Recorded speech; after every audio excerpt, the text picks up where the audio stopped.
How to improve security in Wi-Fi settings on iPhone. Hello everyone and welcome to the new video. In today's video, I will show you how you can improve the security of your phone. Wi-Fi networks are all around us. Many of them are not secure.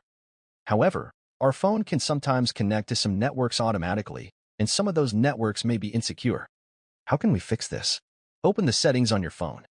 When the settings opened, tap on the Wi-Fi settings. The networks that are currently available to you will appear here. If you scroll a little, you will find the Auto Join Hotspot option. Tap on it. When the option is opened, 3 options will be offered. Never ask to join automatically. It is recommended that this be done on trust so that our phone does not connect itself to networks that we do not want or that we do not trust. If you really want to use this option, you can use the Ask to Join option. In this case, the phone will ask you if you want to connect to a specific Wi-Fi network.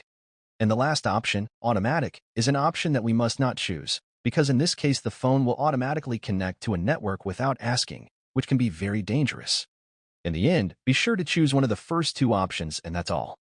That's it for this video. If you found this tutorial helpful, don't forget to give it a thumbs up, subscribe for more iPhone tips, and hit that notification bell so you never miss an update from us. Thanks for watching, and I'll see you in the next one.